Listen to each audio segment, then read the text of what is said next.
Welcome back guys in my YouTube channel. एक बार फिर स्वागत है आप सभी का मेरे यूट्यूब चैनल पे।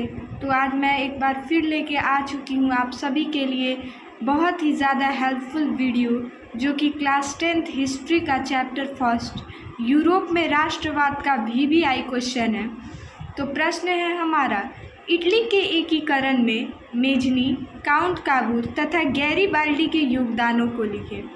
तो हमारा आंसर है 19वीं शताब्दी के पूर्वार्ध यानी कि पहले इटली एक भौगोलिक अभिव्यक्ति मार्ग था।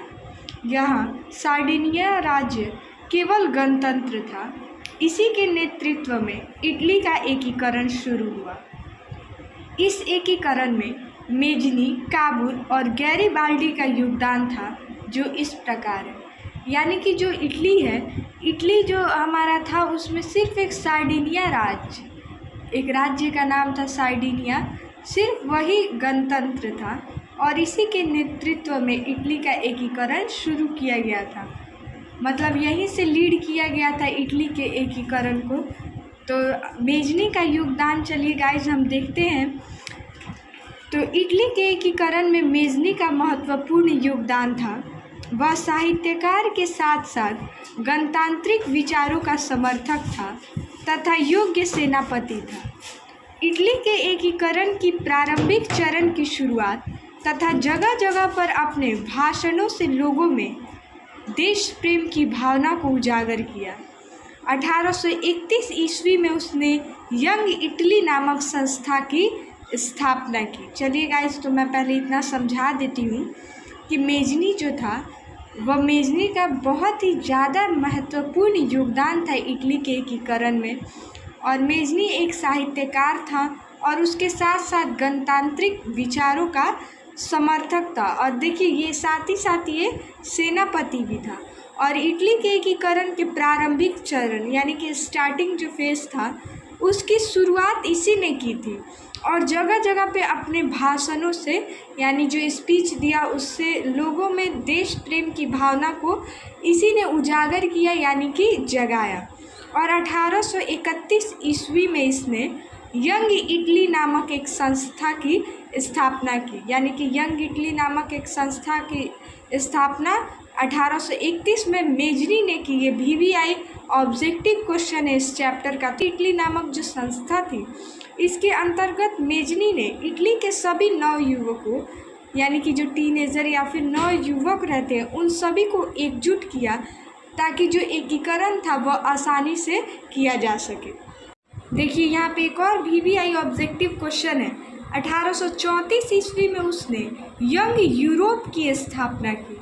मेजनी संपूर्ण इटली का निर्माण कर एक गणराज्य बनाना चाहता था, परंतु इसमें सबसे बड़ी बाधा ऑस्ट्रिया था, जो किसी भी हाल में इटली का एकीकरण नहीं देखना चाहता था। उसने मेजनी के सभी आंदोलनों को कुचल डाला और मेजनी का देश निकाला कर दिया। यानी कि जो ऑस्ट्रिया था उस टाइम पे अलग अलग सारे देश थे, तो जो ऑस्ट्रिया देश था वो इटली और जर्मनी के एकीकरण के विरुद्ध में था यानी कि खिलाफत में था। तो उसने मेजनी द्वारा चलाए गए सभी आंदोलन को कुचल डाला और साथ ही साथ मेजनी का देश निकाला कर दिया यानी कि उससे देश को निकाल दिया।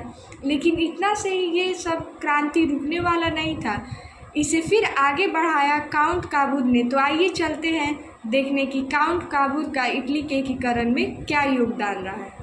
काउंट काबूर का योगदान। विक्टर इमैनुअल जो इटली का राजा था उसने काउंट काबूर को अपना प्रधानमंत्री नियुक्त किया। काउंट काबूर एक सफल कूटनीतिज्ञ था, साथ ही साथ एक राष्ट्रवादी व्यक्ति था।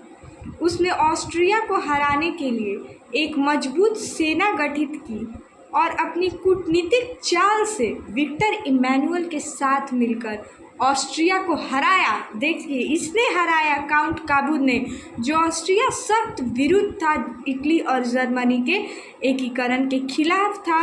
काउंट काबूर ने इसे हरा दिया।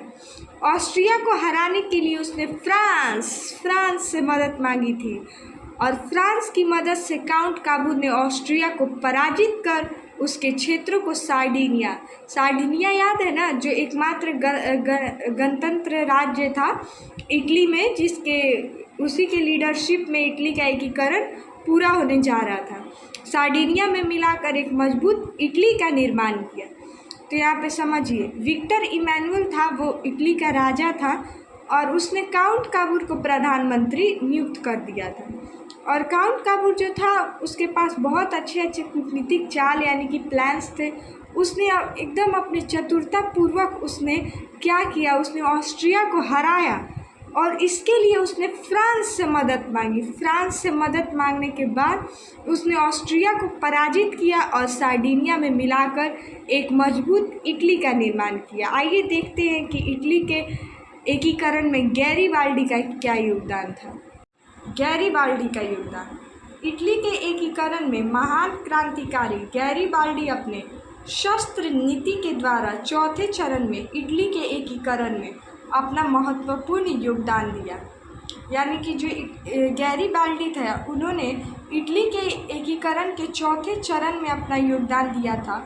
और गैरीबाल्डी पेशे से एक नाविक थे। ये भी VVI क्वेश्चन है कि गैरीबाल्डी पेशे से क्या था, तो नाविक था। प्रीवियस ईयर में ये क्वेश्चन बार बार पूछा जा चुका है, इसीलिए आप इसे याद रखिएगा। चलिए आगे देखते हैं।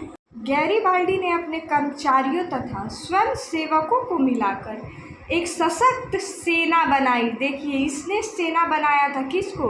चूँकि ये एक नाविक था तो इसने अपने सभी जो इनके साथ काम करते होंगे उनको मिला करके क्या किया, एक सेना का निर्माण किया। उसने अपने सैनिकों को लेकर इटली के प्रांत सिसिली और नेपल्स, ये सारा कुछ बुक में दिया गया है। अगर आप बुक रीड किए होंगे तो आप यहाँ पे देख पा रहे होंगे कि जो गैरीबाल्डी था उसने सिसिली और नेपल्स पर आक्रमण किया 1869 ईस्वी में। 1869 ईस्वी में गैरीबाल्डी ने रोम पर आक्रमण कर उसे इटली की राजधानी घोषित किया। 1869 ईस्वी में जो क्या था, गैरीबाल्डी ने रोम पर आक्रमण किया। किस पर? रोम पर आक्रमण किया और उसे इटली की राजधानी घोषित कर दी। विक्टर इमैनुअल ने वहाँ प्रतिनिधि के रूप में सत्ता संभाला। यानी कि कौन? विक्टर इमैनुअल जो इटली का राजा था, उसने प्रतिनिधि के रूप में इटली की सत्ता संभाली।